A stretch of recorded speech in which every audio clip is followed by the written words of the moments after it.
बसा एक गांव फूलपुर। गांव में कुछ 100-150 लोग रहते थे। अंजलि जो कि पास ही के जिले में रहती थी और 12वीं पास कर चुकी थी, उसके पिताजी ने बेटी को जल्दी विदा करने के लिए उसकी शादी फूलपुर गांव के मुकेश से करवा दी थी। मुकेश कभी स्कूल नहीं गया था और इस कारण वो पढ़ा लिखा नहीं था और बाकी गांव वालों की हालत भी मुकेश जैसी ही थी। मुकेश के घर में उसके माता पिता भी रहते थे। सासू माँ, मैं बाहर मंदिर तक जा रही हूँ, आधे घंटे में आ जाऊंगी। अरे अभी कहीं जाने की जरूरत नहीं है, चुपचाप जाके रसोई में रात के खाने की तैयारी करो। और ये घूंघट क्यों हटा लिया है तुमने? क्या पता नहीं कि इस गांव में औरतें बिना घूंघट के नहीं रहती। रात में अंजलि छत पर जाकर अपनी मम्मी से बात कर रही होती है। तभी गांव की 3-4 औरतें उसे देख लेती हैं और दरवाजे पर आकर उसकी सास से शिकायत करने लगती है। और क्या हुआ? अरे छत पर तो देखो, आपकी बहू मटक मटक के किसी से फोन पर बात कर रही है। दिन भर फोन पे लगी रहती है। अरे कल तो मंदिर के पास वो क्या कहते हैं, सेल्फी ला रही थी। शहर की बहू रखना अच्छा शान की बात है, पर देखना इसके लक्षण से ये तो तुम्हारे परिवार को बदनाम ना कर दे। ये पहली बार नहीं था जब सास से गांव के लोगों ने अंजलि की बुराई या शिकायत नहीं की हो। अब तो ये रोज की बात थी। अंजलि ये सब सुन लेती है। जब वो नीचे जाती है तो मुकेश भी वहाँ आ जाता है। सास कहती है, बेटा, लोग घर आकर शिकायत करने लगे हैं बहू के कामों की, देख लो। पति हो, संयम से रखो इसे। माँ जी, मैं तो अपनी माँ से बात कर रही थी, क्योंकि यहाँ कोई बात करने लायक ही नहीं है और अब मैं माँ के पास ही रहूंगी। वहाँ क्या रहना, वहाँ बाहर के लोग तो ठीक है, पर घर के लोग भी इज्जत ना दे सके। अरे नहीं नहीं अंजलि, ऐसा नहीं है, धीरे धीरे सब ठीक हो जाएगा, तुम फिक्र ना करो। अरे बस कुछ बोलना ही नहीं है, सर पे चढ़ा रखा है बहू को। सास मुकेश की नरम बात सुन के वहाँ से मुंह चढ़ाकर चली जाती है। मैं तो कहती हूँ हम दोनों शहर चले जाते हैं। मैं पढ़ी लिखी हूँ, मुझे वहाँ नौकरी भी मिल जाएगी और थोड़े दिनों में आप भी वहाँ कुछ काम ढूंढ लेना। अरे नहीं नहीं अंजलि, हम यहाँ ना गांव का खेत, माँ पिताजी को छोड़कर शहर नहीं जा सकते। माँ पिताजी को कैसा लगेगा और गांव वाले क्या सोचेंगे? ये कहकर मुकेश सोने चला जाता है और अंजलि की गांव वालों द्वारा बुराई का सिलसिला बहुत दिनों तक चलता ही रहता है। लेकिन अंजलि गुस्सा ना दिखाते हुए समझदारी से काम लेती है। बारिश का मौसम चालू हो जाता है। जोरदार बारिश से पूरे गांव में हाहाकार मच जाता है। दुर्गा नदी में बाढ़ आ जाती है और बाढ़ का पानी पूरे गांव की फसल तबाह कर देता है। फसल की ये हालत देखकर गांव वाले निराश हो जाते हैं और बात तो यहाँ तक पहुँच जाती है कि कुछ लोग तो अंजलि को इस सब का दोषी ठहरा देते हैं। अरे पूरी फसल तबाह हो गई, पता नहीं किसकी नजर लग गई है। अरे जब से चौधरी परिवार में ये शहर की बहू आई है ना, तब से ही गांव की शांति चली गई है। इसके कर्म कांड से माँ दुर्गा नदी भी खुश नहीं है। ये सब सुनकर बेचारी अंजलि रोते हुए अपने घर चली जाती है। कुछ दिन बाद सभी गांव वाले अपनी फसल का मुआवजा लेकर अपने अपने घर आते हैं। मुकेश भी 1500 लेकर आता है। अंजलि को जब पासबुक दिखाता है तो अंजलि हैरान हो जाती है।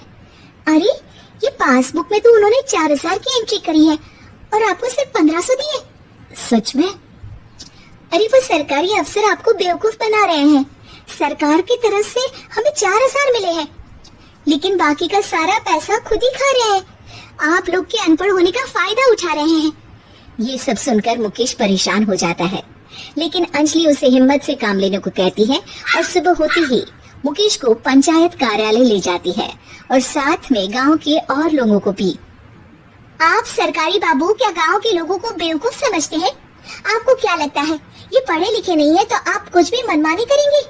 ये बेचारे दिन रात इतनी मेहनत करते हैं, ये हमारे अन्नदाता है और आप इनके साथ ऐसा धोखा करते हैं। अरे क्या बके जा रही है ये लड़की, किस धोखे की बात कर रही है? अपने कांड करके नदी माँ को नाराज करके हमारा नुकसान करके इसे चैन नहीं मिला क्या? सरपंच जी, इन सरकारी बाबू ने मुझे बेवकूफ बनाया है और मेरे हिस्से के पैसे खुद चट कर गए। बस ये सुनते ही सरपंच वहाँ से दुम दबाकर भाग जाता है। पता चलता है कि जनपद अधिकारियों ने गांव के सरपंच के साथ मिलकर सबके साथ धोखा किया है। सब लोगों का विरोध शुरू हो जाता है और आखिर में अधिकारी सब गांव वालों के हिस्सों के बचे हुए पैसे उन्हें लौटा देते हैं और कई दिन तक सरपंच गांव में लौटता ही नहीं। अंजलि, तुम नहीं होती तो हम गांव वालों को तो पता ही नहीं चलता कि ये हमें हर बार बेवकूफ बनाते हैं। हाँ हाँ अंजलि बेटी, हमें माफ कर दो। हम सब तुम्हें बुरा भला कहते रहे, लेकिन तुमने ही आज हमें बेवकूफ बनाने से बचाया है। हमें तुम पर गर्व है बेटी। अब समझ आया कि सरपंच तुमसे नहीं, तुम्हारे पढ़े लिखे होने से नफरत करता था। क्यों ना इस बार हम अंजलि को ही सरपंच पद के लिए चुन ले? क्या कहते हो गांव वालों? पढ़ी लिखी सरपंच। बस पूरा गांव अंजलि के लिए ताली बजाता है और अंजलि की सास उसे खुशी से गले लगा लेती है। डरपोक सास बहू। जिगर और बलराज अपने अपने ऑफिस के लिए निकल जाते हैं, जिसके बाद तानिया और उसकी सास घर के काम में बिजी हो जाती हैं। तभी रसोई में से तानिया की चिल्लाने की आवाज आती है। ओए माँ, बचाओ रे! उश, उश, उश, भागो यहाँ से! तानिया की आवाज सुनकर उसकी सास भी वहाँ आ जाती है। अरे क्या हुआ? और इस तरह स्लैब पर चढ़कर क्यों बैठी हो? उस छिपकली की वजह से। है? छिपकली? अरे कहाँ है छिपकली? ऐसा बोलते हुए तानिया की सास भी डर कर स्लैब पर चढ़ जाती है। अरे जब इन छिपकलियों को घूमने के लिए हमने दीवार और छत दी है, फिर ये हमारे घूमने की जगह पर क्यों उतर आती है? मुझे क्या पता, सामने बैठी है, आप ही पूछ लो ना, साथ में भगा भी देना।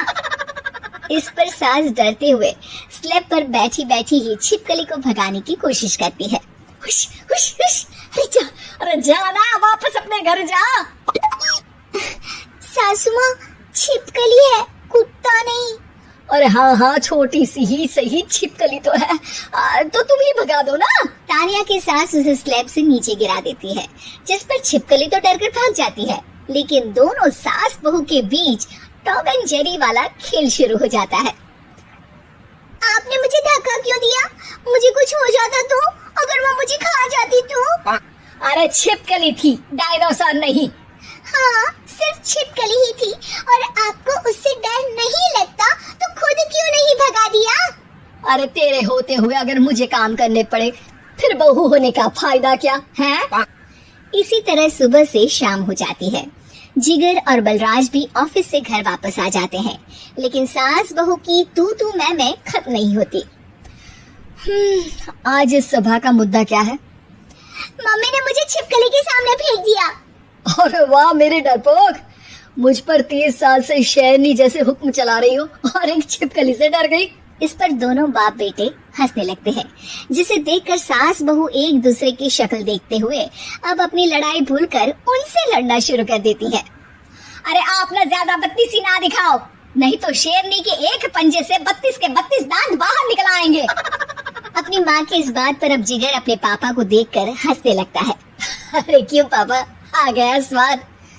अभी आपको भी आएगा स्वाद।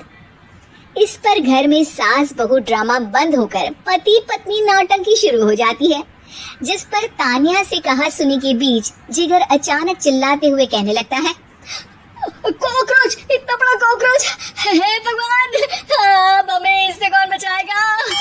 कॉकरोच का नाम सुनते ही दोनों सास बहू सारी लड़ाई भूलकर फुदक से कूदकर पास रखे सोफे पर चढ़ जाती है। अरे कहाँ है? अरे कहाँ है? कमबख्त, अरे उसे भगाने की जगह अनाउंसमेंट तो ऐसे कर रहा है जैसे 12:40 की आखिरी लोकल है, छूटनी नहीं चाहिए।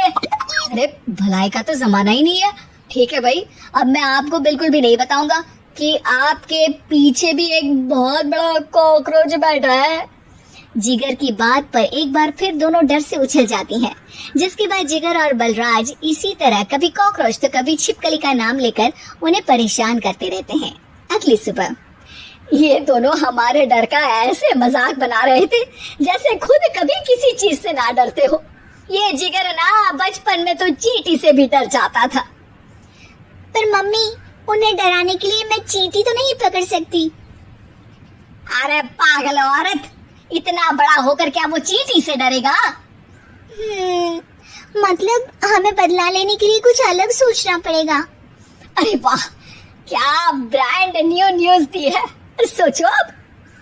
दोनों बहुत देर तक जिगर और बलराज को डराने के लिए अलग अलग तरीके सोचती हैं, पर किसी भी अंजाम तक नहीं पहुंच पाती। जिस पर तानिया की सास उससे कहती है, हम उन्हें नहीं डरा सकते, पर अपना डर तो खत्म कर ही सकते हैं ना। अगर हमारा डर खत्म हो जाएगा तो फिर वो अपने मजे के लिए किसे डराएंगे और इसी तरह उनका पचका हो जाएगा। हाँ नाइस आइडिया, पर मुझे इससे डर क्यों लग रहा है? सास की बातों से डरते हुए भी वो दोनों अपने डर को खत्म करने के मिशन पर लग जाती है, जिसमें पहला कॉकरोच सामने आते ही वो डर कर भाग जाती है। हमसे ना हो पाई, मम्मी इससे आप ही निपटो ना। अरे क्या आप निपटो, साथ चल, नहीं तो तेरे ऊपर ना छिपकली गिरा दूंगी। हाँ बस हाँ, पहले छिपकली पकड़ कर तो दिखाओ। अरे यार चल ना। इस पर दोनों भगवान का नाम लेते हुए एक वाइपर लेकर कॉकरोच के पास जाकर डरते डराते उसे भगा देती हैं, जिसके बाद उनमें थोड़ी हिम्मत आती है और वो दिन ब दिन एक एक कर अपने हर डर पर काबू पाने लगती हैं। कुछ हफ्तों बाद, वाह मम्मी, आइडिया तो मस्त था। अब कॉकरोच हो या उसका बाप, मैं किसी से नहीं डरती। अरे शाबाश। और मैं छिपकली हो या उसका पूरा गैंग, सबके छक्के छुड़ा दूंगी। पर मम्मी जी, उससे पहले किसी को सबक सिखाना है। उसी रात जब बलराज और जिगर टीवी देख रहे होते हैं तो दोनों सास बहू प्लान बनाकर छुपके से उन पर नकली छिपकली और कॉकरोच फेंक देती हैं, जिसे देखते ही वो दोनों अपनी जगह से उछल खड़े होते हैं। अरे ओए माँ, ये छिपकली कहाँ से आ गई? ओह, इस कॉकरोच को मेरे ऊपर से हटाओ ना। अरे क्यों बेटे, कैसे माँ याद आ गई? जब माँ को डर लग रहा था तब तो बहुत खिल्ली उड़ा रहे थे। ससुर जी, कॉकरोच से तो हम जैसे डरपोक डरते हैं, फिर आज आपको क्या हुआ? दोनों हंसने लगती है, जिससे जिगर और बलराज को भी उनकी गलती का एहसास होता है।